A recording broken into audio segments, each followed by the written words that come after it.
Bonjour Rico. Bonjour Mary, bonjour à tous. La grande bataille de Winterfell.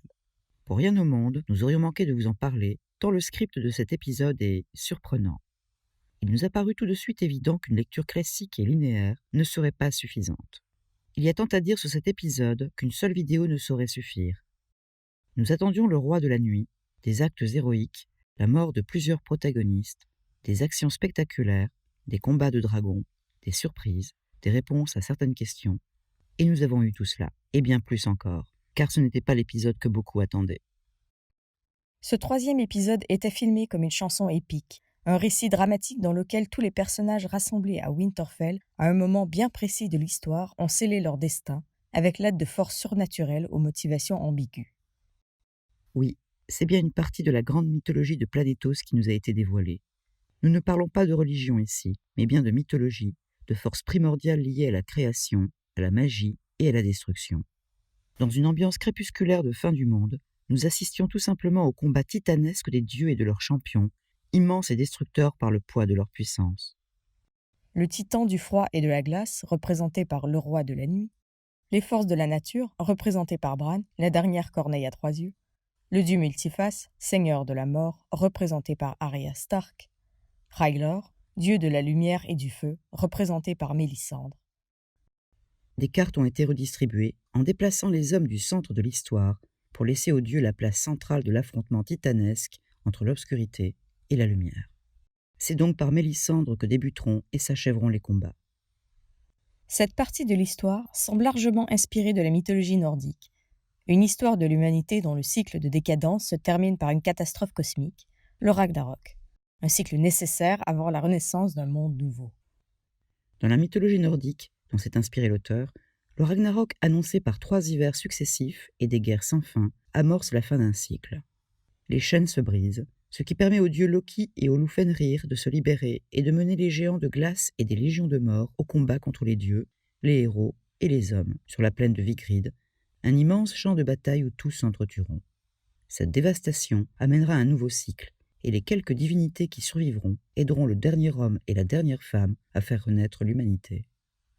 Et il semblerait que ce soit le rôle de Jon Snow et de Daenerys Targaryen que de faire émerger un monde nouveau, une ère apaisée, aussi bien à Essos qu'à Westeros.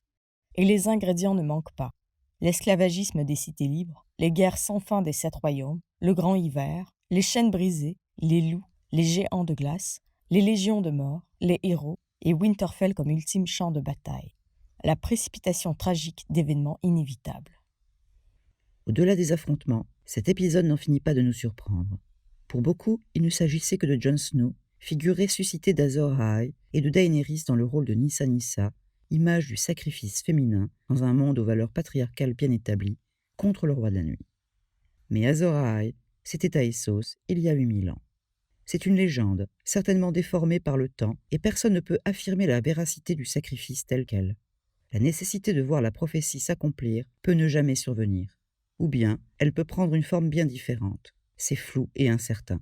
L'identité même d'un nouvel Azor Ahai est floue et incertaine. Mais Lysandre l'a appris à ses dépens. Les prophéties sont choses dangereuses. Depuis longtemps dans la série, la mosaïque qui sortait de l'ombre nous fait entrevoir qu'il ne s'agissait pas d'un héros, seul face à son destin. Dans cette saga, les personnages les plus développés ne sont pas les faire-valoir de Jon Snow, qui, quoi qu'il arrive, ne gagnera pas seul. Dans la grande bataille de Winterfell, les stratégies mises en place ont rapidement tourné au chaos. La puissance des armées du roi de la nuit était bien supérieure à celle des protagonistes qui ont tout donné durant des heures et des heures de combats acharnés. Le visage de Daenerys qui se décompose lorsqu'elle voit de loin les Dothraki se fracasser sur l'armée des morts était un augure au déroulement des combats. Son départ instantané pour le champ de bataille devenait alors prévisible et logique. Elle veut combattre pour ses hommes, avec ses hommes, et rien ne la fera reculer, si ce n'est sa chute de Drogon, attaquée de toutes parts par des spectres en furie, et obligée de prendre de l'altitude pour s'en débarrasser. Elle se battra ensuite aux côtés de Jorah Mormont, glorieux, héroïque, qui se sacrifie pour sauver sa reine, devenant alors une légende dont on espère un jour entendre le chant épique. Entre neige et cendre, entre froid mortel et chaleur étouffante, dans une semi-obscurité apocalyptique, nous avons été surpris et submergés par les marées incessantes de spectres et le déferlement des combats. Nous avons nous aussi rapidement perdu nos repères. et nous avons ressenti l'angoisse et le désespoir de la situation, en voyant les morts se relever, encore, et en pensant que tout était perdu. Nous avons hurlé avec Jon Snow, seul face à Viserion, fou de rage. Jon Snow encore et toujours, contrarié par le destin qui se joue de lui de toutes les manières possibles, comme si, quoi qu'il décide, des mains invisibles l'attiraient dans une direction opposée. Il n'a pas pu s'en prendre au marcheur blanc quand il a voulu se saisir de l'occasion. Il n'a pas pu défendre Bran comme il le souhaitait. Mais tel un héros presque immortel, il a à lui tout seul anéanti un nombre impressionnant de spectres. On se souviendra longtemps de Jaime, Brienne et Podrick, dos au mur, dans un trio spectaculaire, se battant sans relâche, avec les parties de l'épée en acier valérien de Ned Stark, glace, et mettre à terre jusqu'à épuisement des hordes tentaculaires. On ne pourra pas oublier non plus le courage invraisemblable de Lyanna Mormont face à un géant, qu'elle tuera pendant que celui-ci l'écrase de sa main monstrueuse. Quant à Bran, bien qu'attirante, la théorie de Bran Stark remontant dans le passé afin d'empêcher les événements de se produire avait une faille majeure.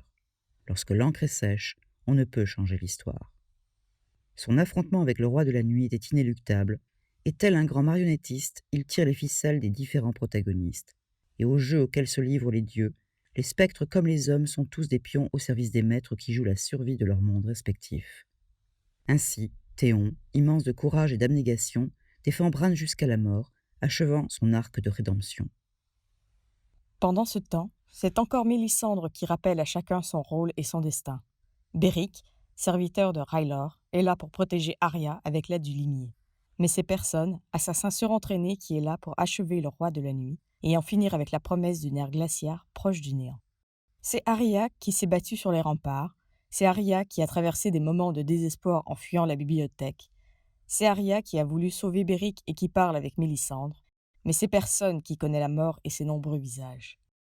Et c'est avec une certaine ironie que personne tue celui qui ne parle jamais, celui qui est silence, avec la dague en acier valérien que Bran lui avait donnée et dans une gestuelle qui nous rappelle son entraînement avec Brienne.